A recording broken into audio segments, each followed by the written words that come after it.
kidnapper is Lila, my oldest friend in the entire world. I've only known my parents and a handful of relatives longer.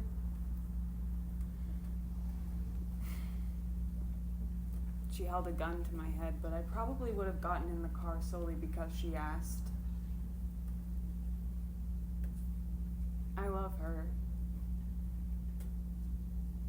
How simple, how thin. It's not enough, but it's all I have. It's the truth.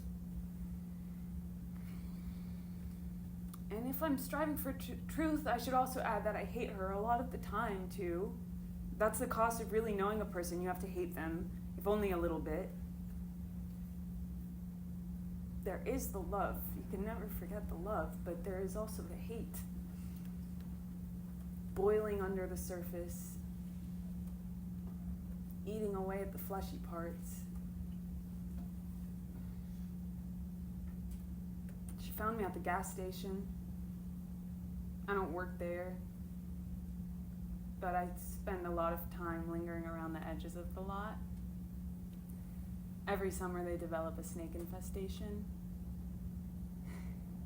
When I was 14, I stopped being afraid of snakes. Their long, glittering bodies, cresting over the heat waves that simmer in the air, were suddenly alluring. That was the summer I found a tangle of snakes behind the gas station. Closer to the garbage bins and grass than the actual store. In their knot, the snakes were indistinguishable from one another, their edges blurring and melding into one monstrous snake as they twisted together and disappeared into the next. Lila stood at my back as I crouched down on the balls of my feet and poked at the snake with the army knife my brother had given me, strapped to a long stick. All of the snakes opened their many mouths and hissed, but none of them lunged to bite me. Lila pulled me away before I could stab at them again. Today, just before the kidnapping, I was eating a half-melted Kit Kat, watching one long snake soak up the blistering heat of the day on the concrete. It was a dull brown blending in with the dirt and the sun-bleached pavement. It would have been easy to reach out but then Lila's car pulled up and the snake wriggled away. Her flip-flops smacked against the ground. And even with my sunglasses on, it was too bright out for me to properly get a look at her. All I could see was the shape of her, and that she had chopped her long blonde hair to just above her chin. Without the weight, her hair seemed to me like feathers, fluffy and wild, floating around her ears. She dropped her hand to my head as she walked by me into the store. A casual affection, one she'd bestowed upon me countless times before. Intimacy had been a welcome reprieve from the increasingly tense silences unspooling between us in the past few weeks. I was leaving for college come the end of August, and Lila wasn't. And we'd have to learn how to be two separate people. I leaned into her hand, happy to ride on autopilot, letting her nails scrape across my scalp as she breezed by. After that, there was yelling. But there's often yelling when Lila's involved, so I didn't bother sitting up and looking in through the window. I was slung down low on the bench, trying to avoid the ire of the cashier. I'd been skulking around for 2 hours, and I'd only spent $1.50 to buy the Kit Kat, and being pleasant will only get you so far if you aren't willing to blow the guy. So, I liked the older female cashier better. I killed a snake for her with my army knife 2 summers ago, and ever since, she's felt my presence was equivalent to that of an on-call snake charmer. Just before things got quite so ugly, when the chocolate had mostly melted away from the last wafer and I was busy scraping red paint away from the foil of the wrapper, I heard the cashier call Lila a crazy bitch.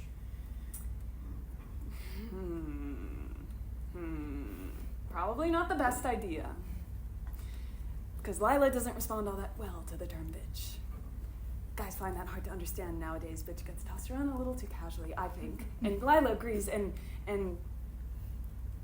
I'm sure, right after Lila had stuck the gun in his face, the cashier thought so too.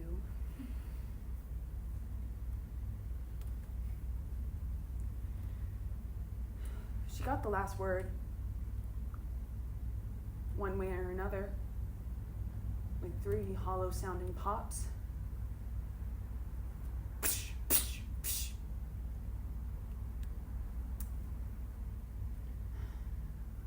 I always figured gunshots were meant to be louder, more explosive.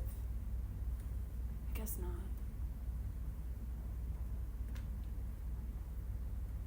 I pushed myself up, balanced on my knees, and looked in through the window.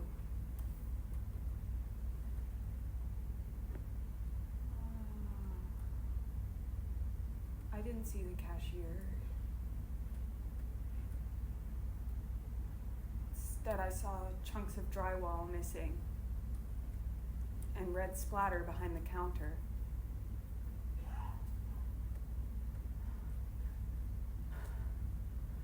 The cash register was open, I noted. But then the door was chiming and I could hear the smack of Lila's flip-flops again.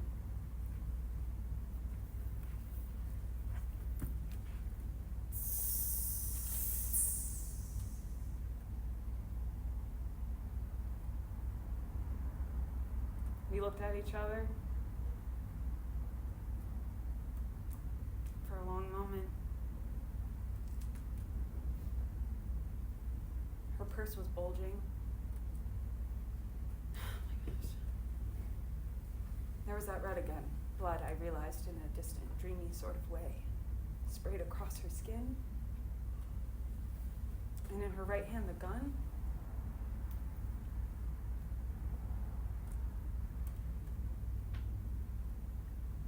It was limp at her side, but then she blinked. And her spirit seemed to just shudder back into her body in the time it took her eyes to close and then open. And the gun was in my face. Get in the car.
I woke, and I knew it had worked.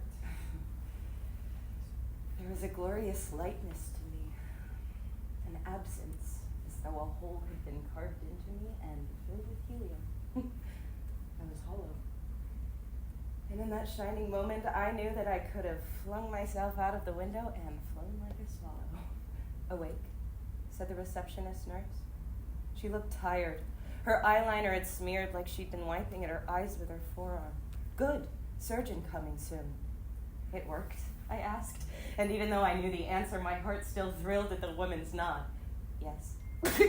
I let out an odd snort laugh of relief and joy. Difficult surgery, though. Troublesome. How so? I started to ask. But by then the surgeon had swept back into the room. If I thought the woman looked weary, he looked like he'd been an enthusiastic participant in a sleep deprivation experiment. The bags under his eyes were as dark as his eyebrows and mustache, creating the disturbing impression that I was staring at a particularly hirsute mask. He was holding a jar. You're awake? He remarked rather superfluously. Glad to see it. That was one of the more challenging surgeries I've done in quite a while. It put up quite a fight. I'm sorry. He shrugged and held out the jar to me. Here it is, he said. I felt perversely like a woman who had just been presented with her newborn baby. Your hunger. I took the jar gingerly and peered inside. My hunger was, as I had always suspected, monstrous. It looked like a hideously engorged centipede, or at the very least, like something that was inspired by a centipede. Instead of mandibles, it had a giant gnash of a mouth that snapped open and shut. Its body was red and gleaming as a rope of viscera with vaguely chitinous segments. It had not taken kindly to extraction. I stared as my hunger writhed violently in its glass prison, teeth gnashing in rage. Is it meant to look like that?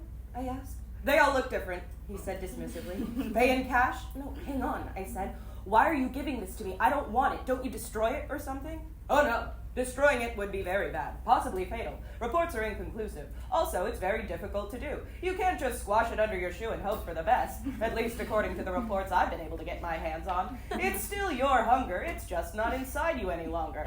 No, madam, I'm afraid that it's entirely your responsibility. I held the jar at arm's length. None of this was mentioned to me beforehand.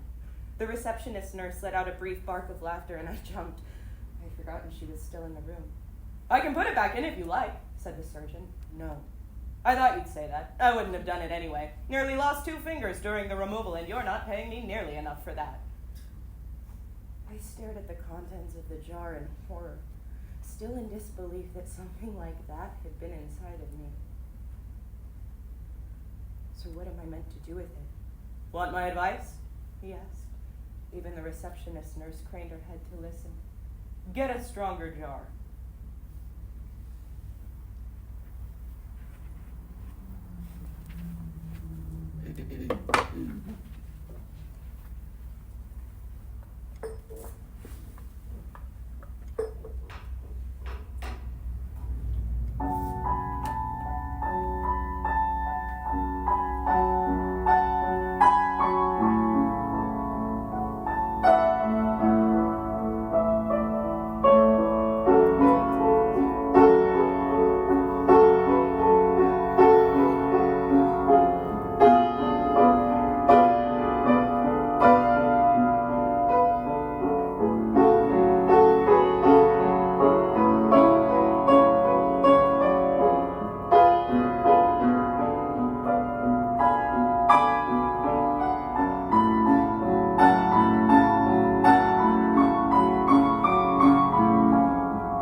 When he presented me with the divorce papers,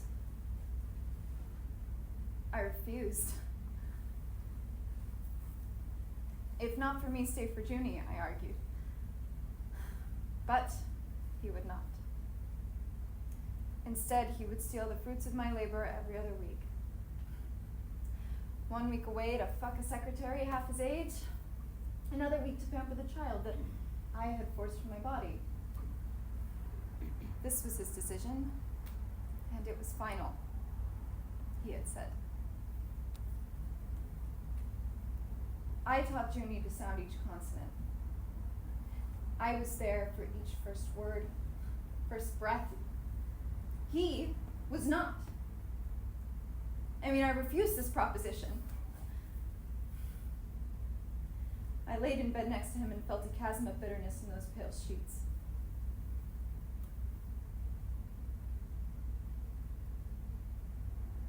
When you stare at a portrait for too long, you begin to notice small imperfections. When you stare at it for longer, the imperfections multiply until the entire picture is hellish. While I designed to fix these imperfections, the meat began to fall off the bone. I became frail like my mother in her bed. And even then, even when I looked really nice, he didn't want me. Perhaps she was younger, this secretary of his. Perhaps she fucked him with an absence of love. Perhaps she remembered to cook dinner without the hum of a child in her ear. It was only perhaps.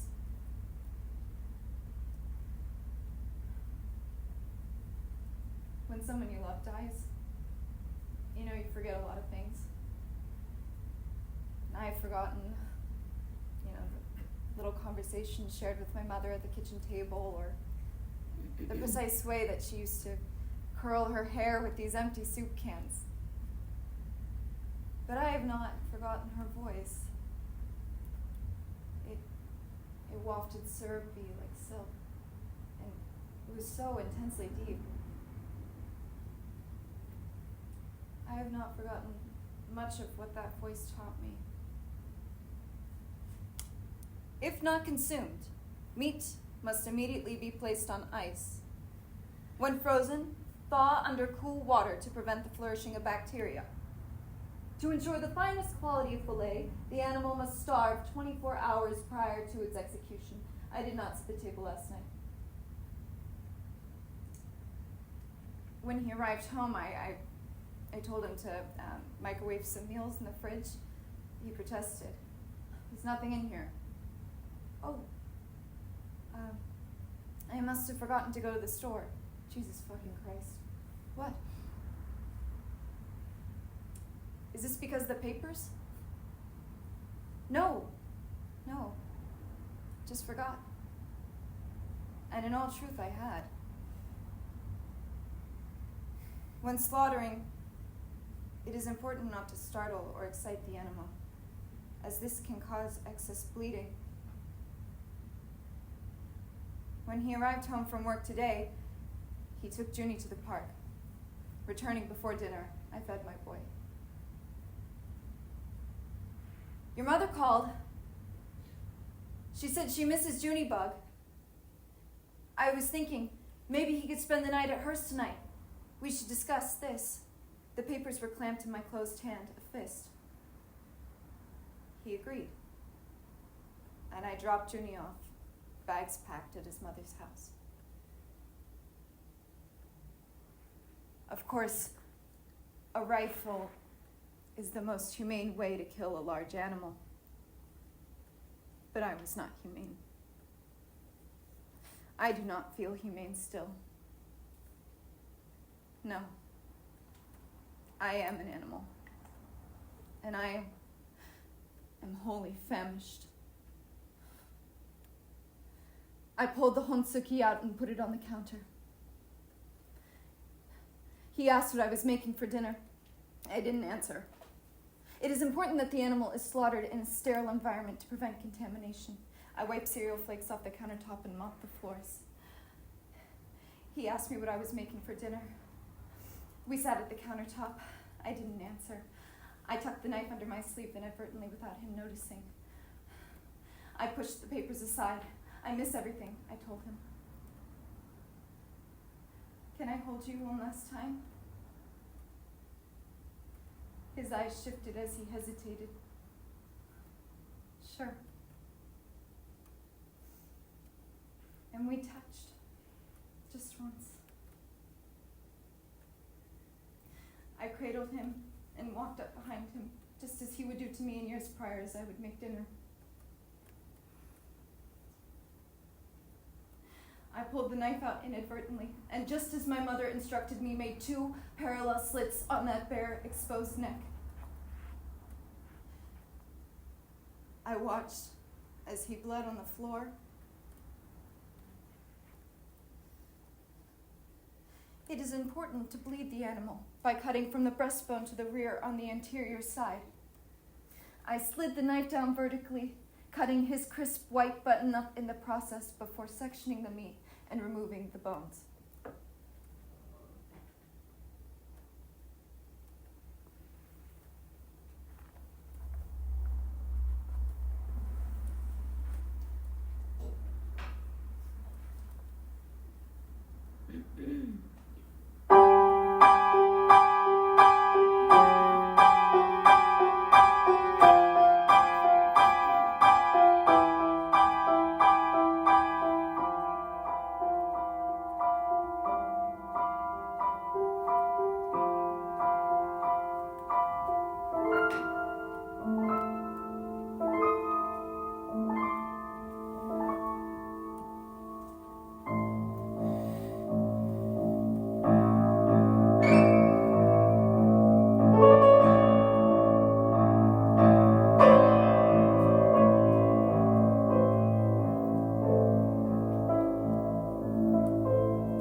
Can I get a volunteer to join me?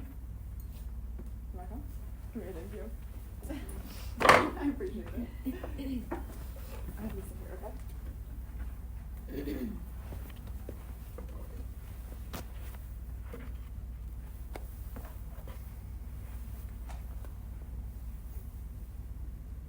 Maybe a year or 2 ago, I went on a date with a woman. Some of our mutual friends had set us up. The ineffable lesbian network of the Anaka towns. It's almost impossible to meet someone any other way. It's the same people cycling through like stew stirred in a stew pot.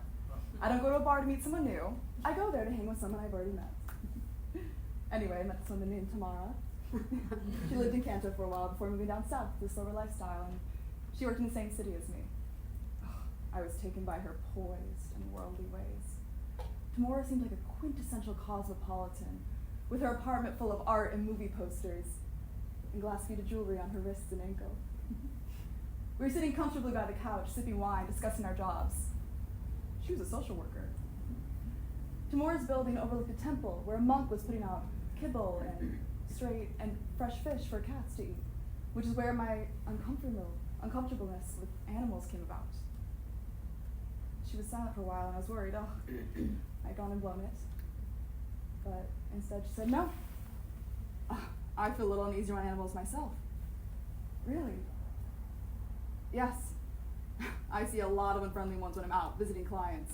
Shiba Inu's look cute, but getting unsocialized one, they're the worst. She pantomimes a bite with one hand and we chuckle. She calmed a little and looked up at me through the dark fringe of her bangs. Do you want to hear a ghost story? A weird turn. Sure, I said, raising my eyebrows. A sip of wine. This is what happened to me. This is what I saw, or thought I saw.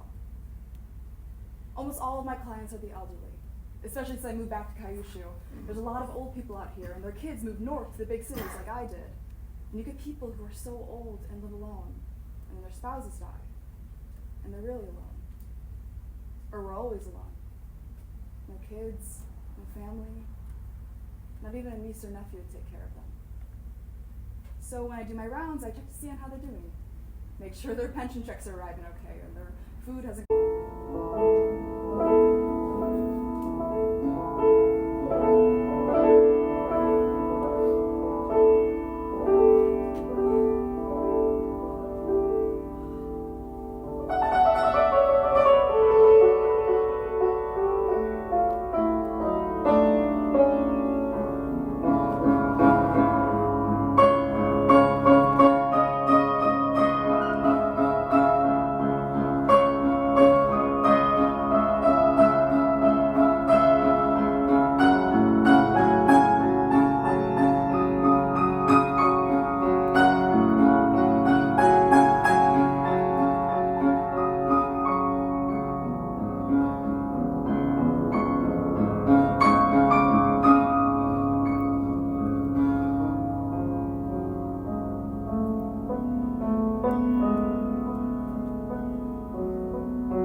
After the supper dishes are washed, and the last cup of tea finished, Fran and Harriet have a ritual.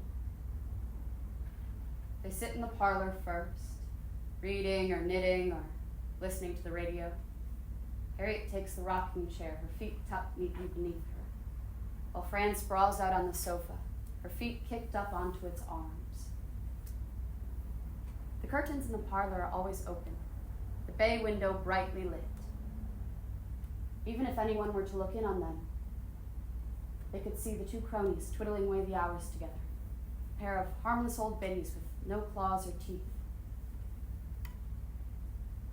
Harriet gets up first, as she always does. "I think I'll turn in," she says, and Fran does not spare her a glance, just a friendly nod as she squints through her glasses at the evening paper. She listens as Harriet leaves the room and pads gently up the stairs to begin her nightly toilette. She's old, but her hearing is sharp, and she knows exactly what each sound means. The rustling of cloth as she changes into her nightgown, the splash of water as she brushes her teeth, the humming noise she always makes while she rubs cold cream into her finely wrinkled skin. Only after she hears the telltale squeak of the loose floorboard by the bed does Fran finally get up.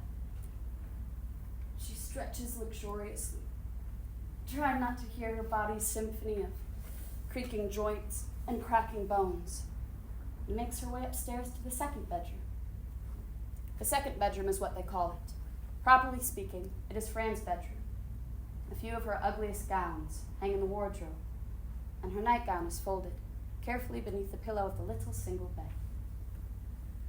She puts it on, shuffling her feet into the ratty pair of carpet slippers she keeps by the door. She turns off the overhead light. Taking a seat on the little bed, which is hard and smells like sheets that need turning, she places her hands in her lap, and she waits. This part of the ritual is more theater than anything. The window of the second bedroom faces out to the garden, not the street. Even if any of the neighbors were to spy on them, she doubts that this would be their chosen target. But their habits are too deeply ingrained on her now for her to immediately get up, so she must sit for a moment or two, for the look of the thing, just in case. There's nothing much to look at in the second bedroom. A cross-stitch of a Bible verse on the wall, a lace doily anchored by a jar of potpourri on the nightstand, a photograph of Harriet's father propped on top of the wardrobe.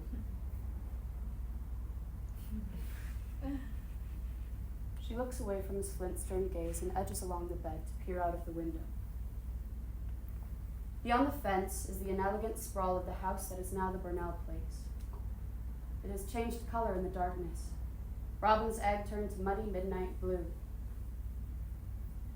Its squat shape gives it an air of dissatisfaction, even sulkiness. The side facing her has only one window. No lights burn in the room beyond the glass.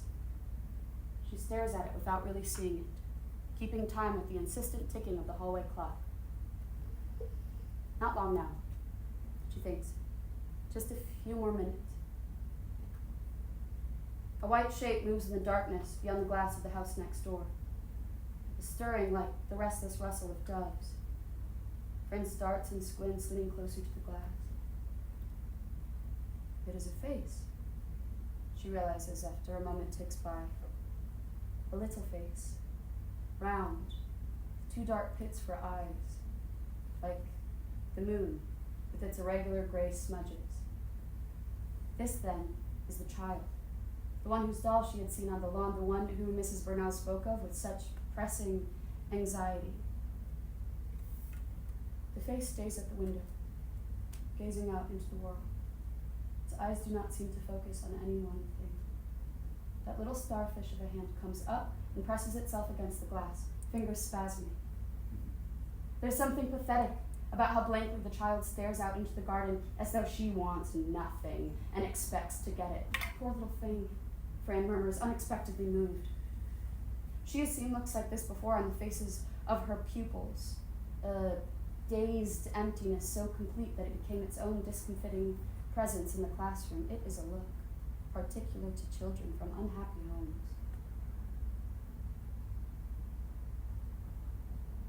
The trench opens in the white face, a long pink slug of a tongue emerging.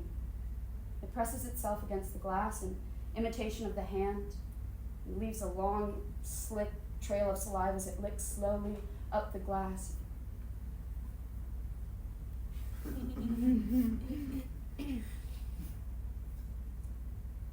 Suddenly, its eyes do not seem unfocused at all, but on her. The child's gaze locked neatly into hers. Franny? Harriet calls sleepily. Come to bed, darling. And she does.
The evening the baker fell from his balcony, the townspeople whispered of murder and suicide, but only one girl knew the truth. She had been walking home late after dinner at the church's fish fry, delighting in the respite from her grandmother's complaints about her parents. You see, the girl's mother was not religious, and her father had been despondent for as long as she could remember. He did not leave the house, sometimes staying in his bed for days at a time. Bring them food, the grandmother ordered the girl, so she got styrofoam plates of fish and cling wrap. The girl did not see the baker until he shouted at her drunk from his balcony. "Where is your mother, girl?" It seemed that the question had always haunted her. She peered up at him. He looked like a sad balloon animal, and she wished he would leave her alone. Then he leaned too far over the railing with his large bottle and crumbled quietly into the green patch of earth below. The girl dropped the food she was carrying and ran home to her mother, who was eating a loaf of the baker's bread. "The baker is dead," she announced as she slammed open the door. Her mother spat on the bread on the table and ran from the other room to call the neighbors. That night, the girl dreamt of the sky turning red. At church, the priest spoke of the baker finding his place in heaven. Like others in the town, he was convinced there had been murder plots. He condemned the murderers to hell. When the girl asked her grandmother what hell was like, she said it was a fiery place so hot it could burn your eyes. The girl grew terrified, but her grandmother assured her that she would forever be safe from hell's grasp if she confessed all her sins. The girl was so scared of hell, she went to confession and told the priest all the bad things she had done. lying to her mother about stealing candy from the corner store and sneaking out at night to throw rocks at the moon with the boy next door. She wanted to tell him about the baker, too. She wanted to tell him that there was no murder, that she had just been there, that she had not wished him dead, but he was dead now and she was afraid of hell. These were all things she did not say. The priest gave her a penance of 2 Hail Marys and an Our Father.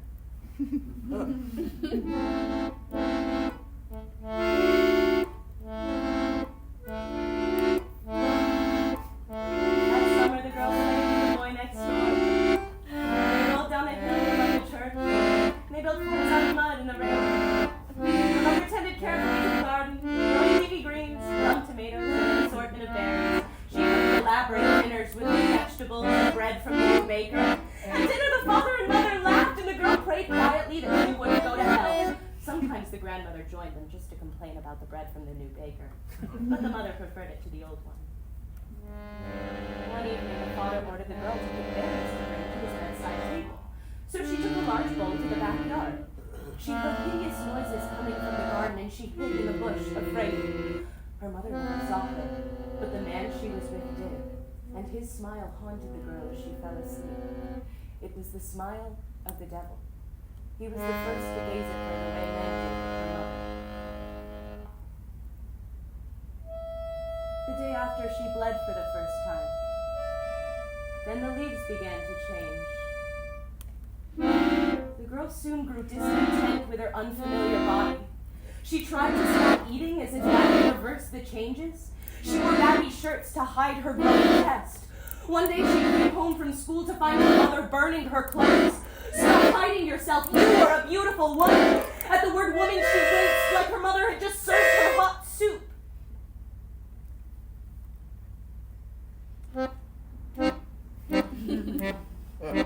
Each week, the mother began bringing the girl to the market. It became their ritual. While the mother waited in line for bread from the new baker, the girl bought the produce, meats, and cheeses for the week. Then they would meet back at the bus stop where the mother would inspect the groceries. Too many eggs, she would say, or these pigeons are too soft. But soon the girl got better until her mother checked the bags and said nothing. Keep away from that baker, the grandmother told the girl one day on the way home from church. They say he is a handsome devil. Intrigued, the girl pretended to run out of money the next week at the market. She waited for the right moment to find her mother in line. She was speaking to the baker as the girl approached. Let me guess, he said. A baguette?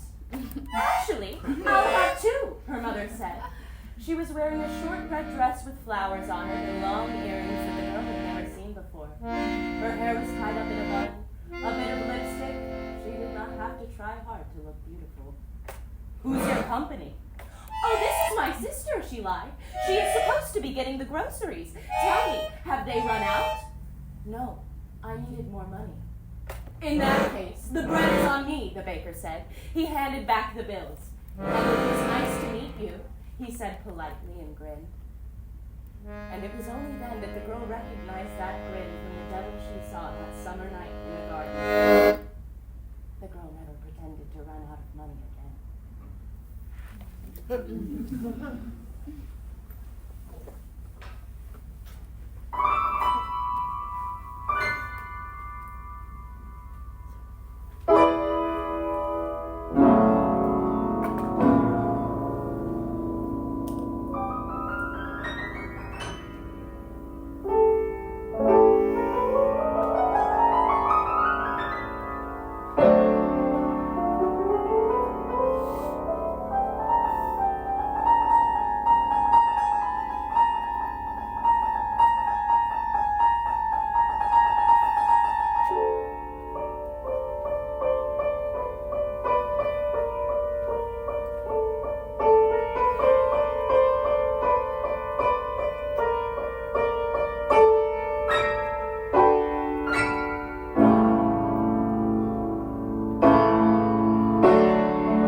When Savvy arrived, she was wearing a well-fitted white pencil skirt with a pale pink blouse, the top 3 buttons of which were undone.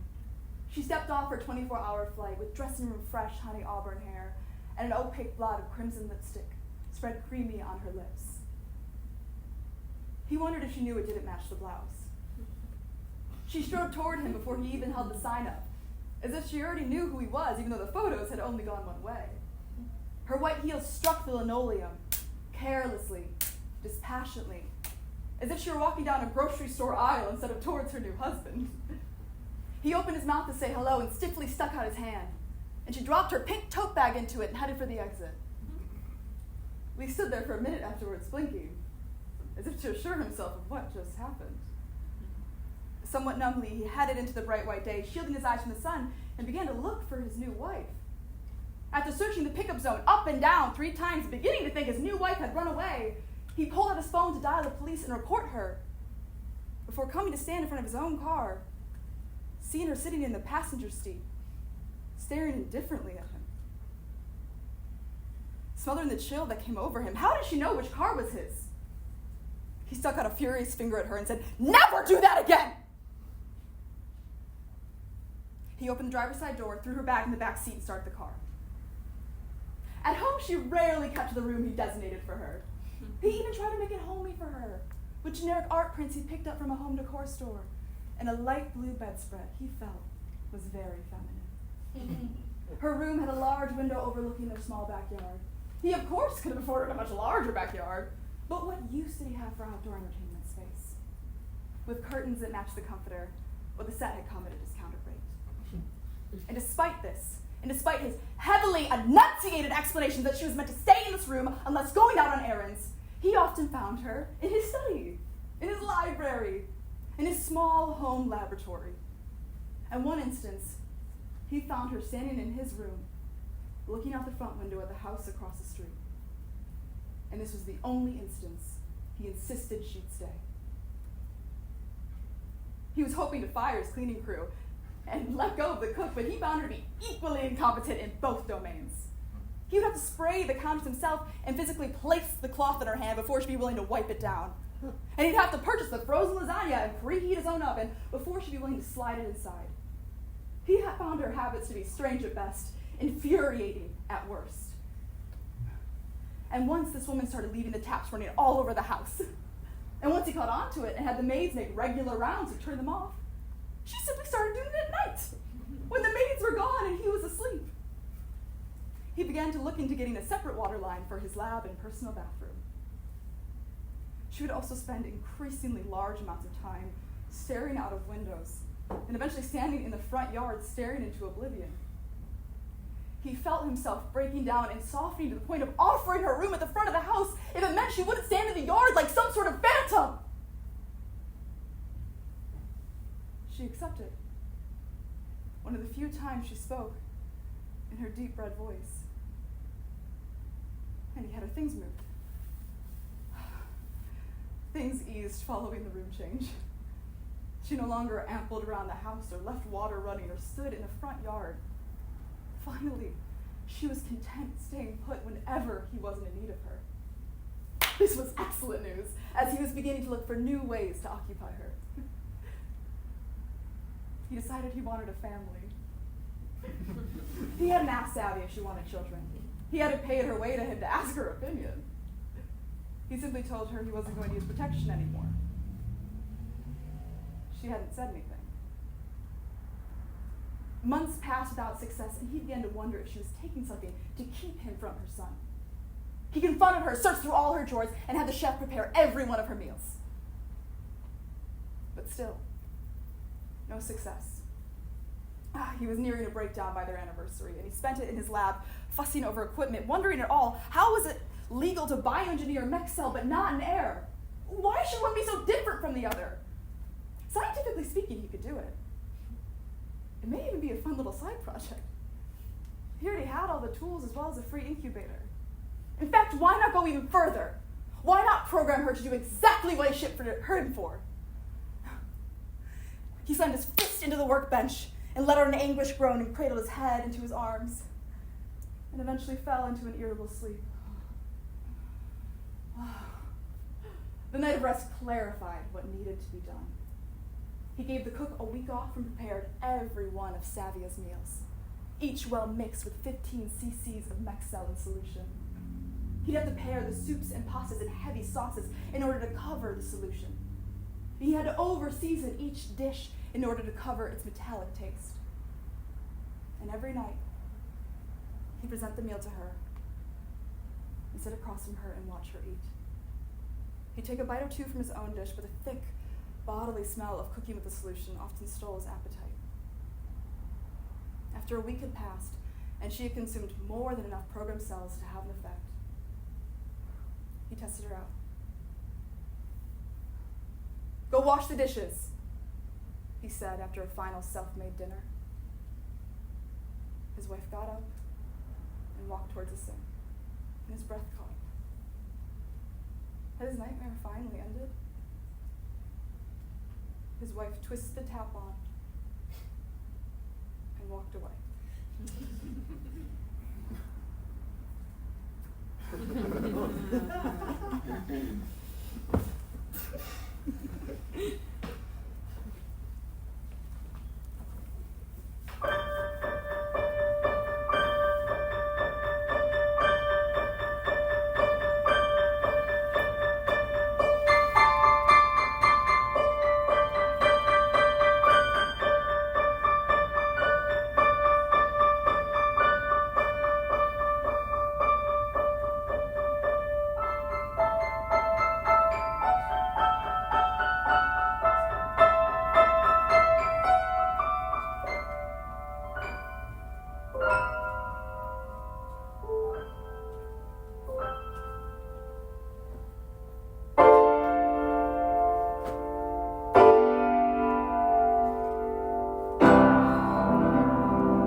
cannot move. "Oh, my darling," a voice says, and I feel a weight sinking behind me onto the edge of the bed. "My poor, poor darling. You have not had it easy, have you? You are right to lie here and to rest. Rest is what you need."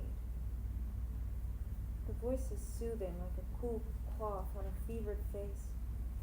I listen to the voice, immensely glad to have something else to focus on other than my own thoughts. But as you rest, life goes on. Life is for the living, after all. All those things that need all that doing, I can help you. My sweet, poor darling. Let me help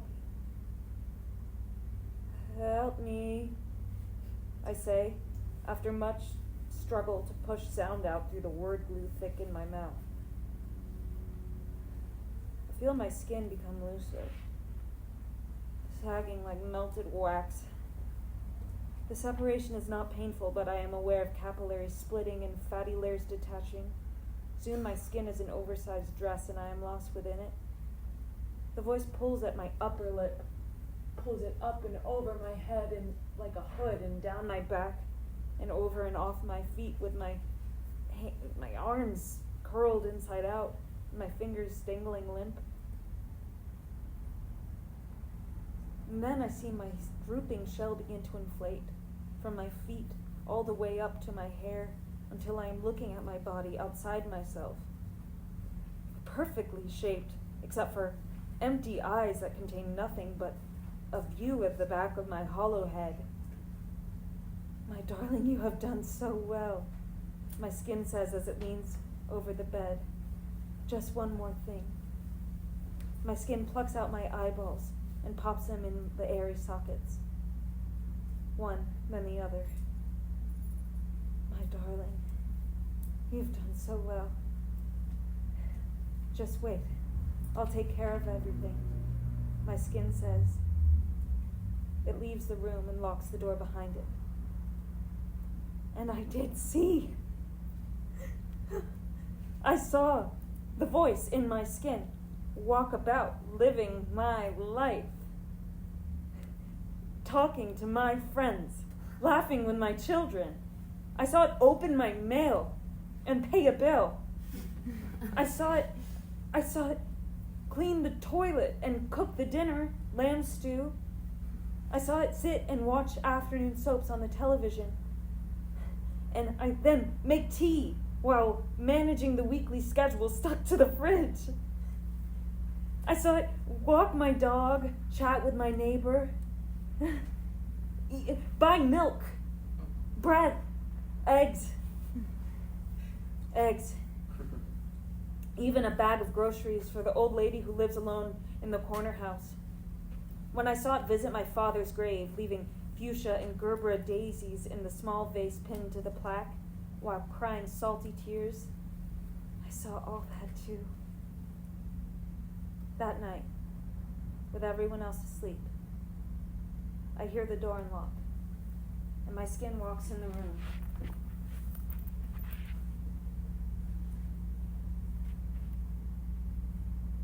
I see what I look like. Lying there, unbound from skin. A giant raw steak wrapped around the butcher's string.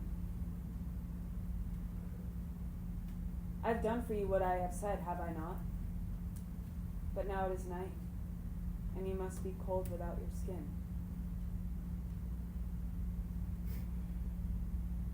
My skin collapses, folding upon itself to the floor like a suit of clothes. My eyeballs, freed, roll until they end resting against the leg of the radiator. The voice picks up my skin and starts stuffing me back in. First my feet, then my arms, then up over my head. I watch it all from my view on the floor, resting at an angle against the warm leg of the radiator, until my voice returns my eyeballs to their sockets, and once again I am whole. Rest, my love. I will return again tomorrow.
you, the crescent moon looks like a half-eaten persimmon.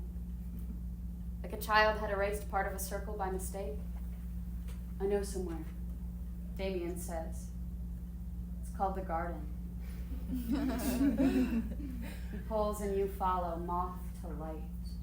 He leans over the bar, wide smile on his face. Give us tequila, he says, and you nod. He will laugh, you will laugh. And he will pour tequila and fill the pores of his skin with cigarettes and vape. Damien, he says over the music. That's my name. Asaquana croons. Girl in time machine. I don't need to know your name. You tell him. My home is with the night. Tomorrow I'll be gone. You know his name, but you don't say it. As though his name is a curse you must refuse and refuse. As though acknowledging that he exists is a betrayal against your existence. If he doesn't have a name, then he doesn't exist. Then he has no power over you. He laughs his pretty laugh, and he kisses you, and he spits a little in your mouth. He says that all of him is inside of you. Tequila and warm body.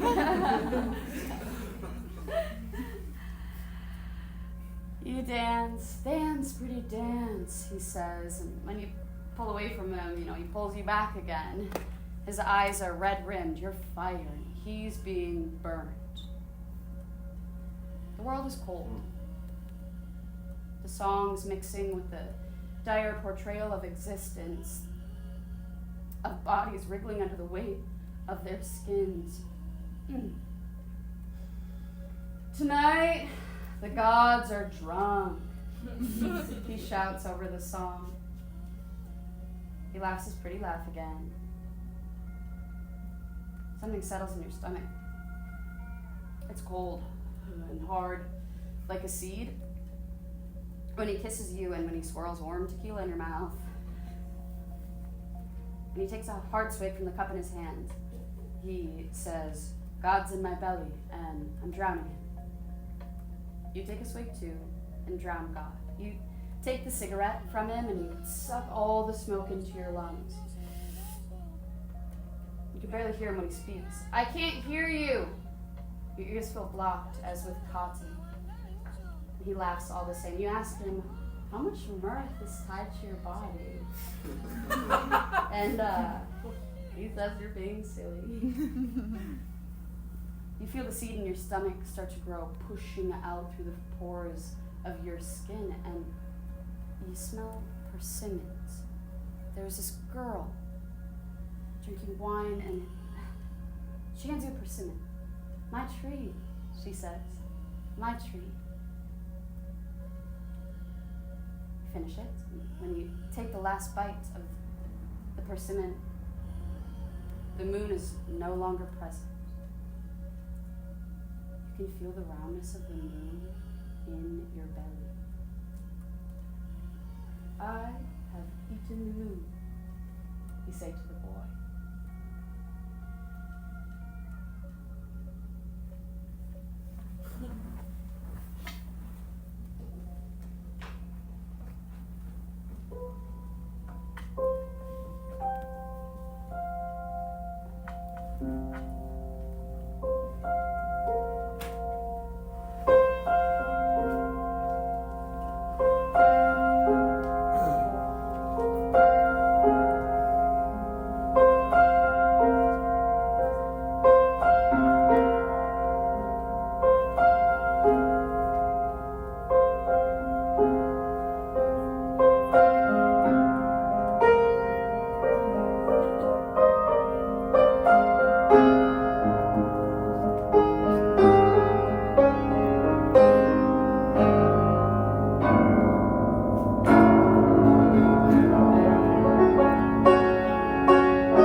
moved in with me after 2 months.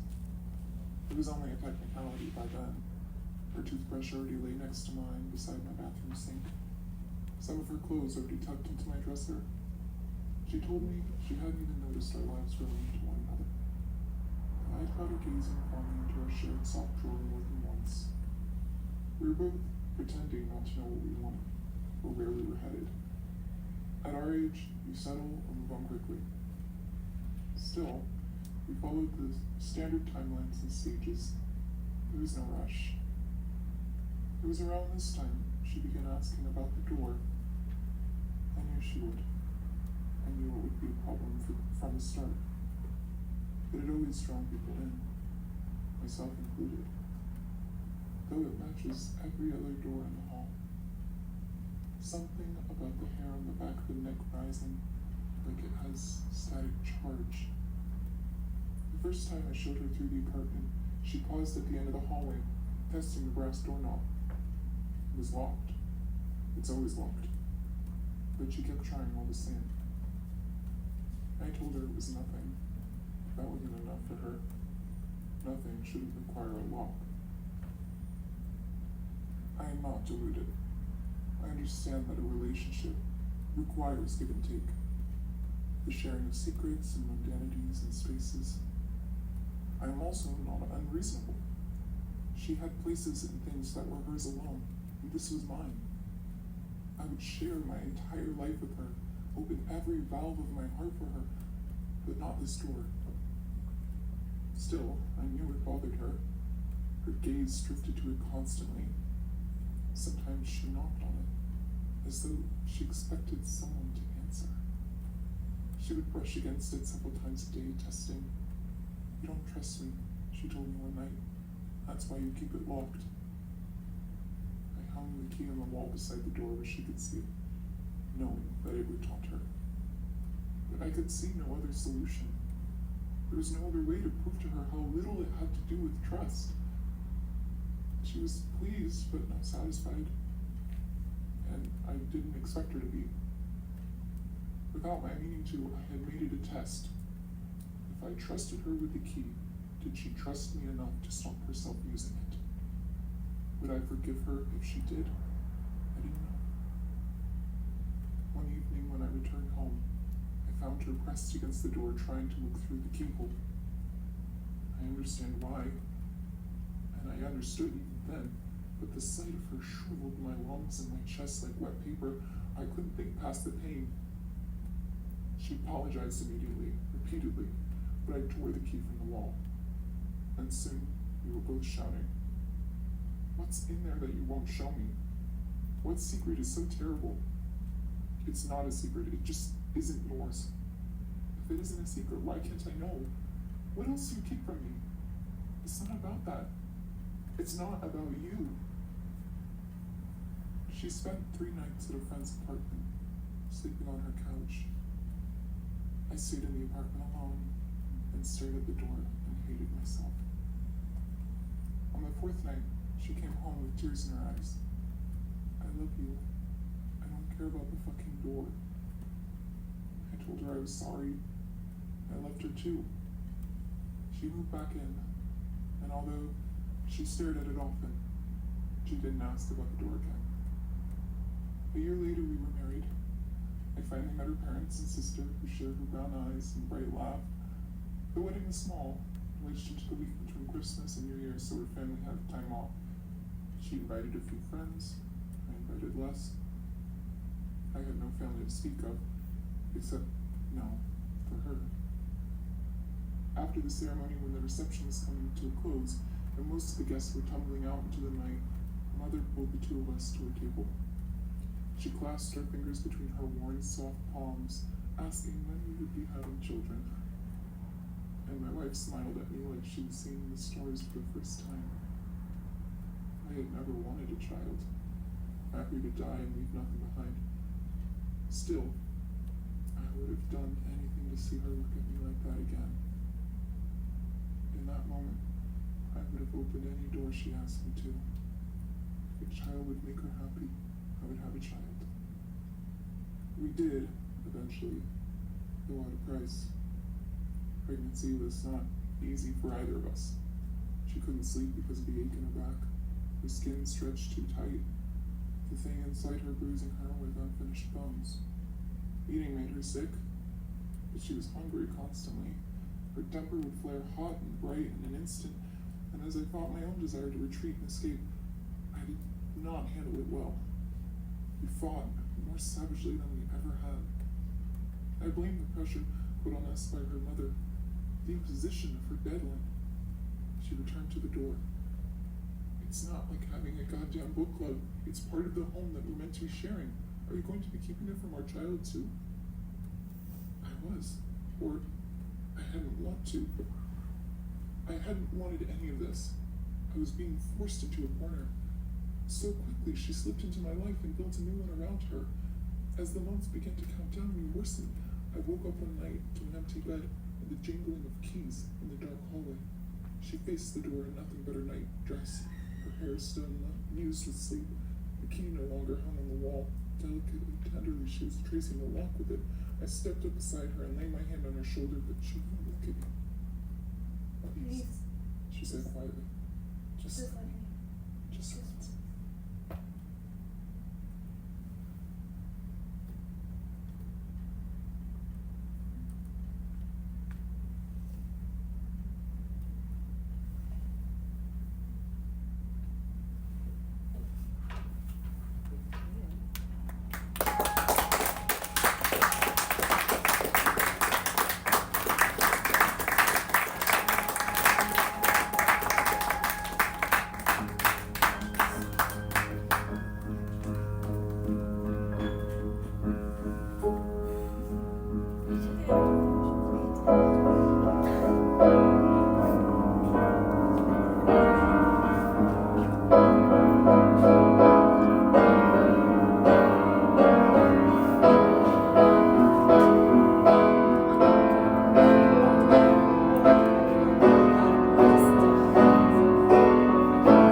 Incredible honor to work with on this project. So I hope you'll join us for some refreshments and stick around and talk with us. Thank you all.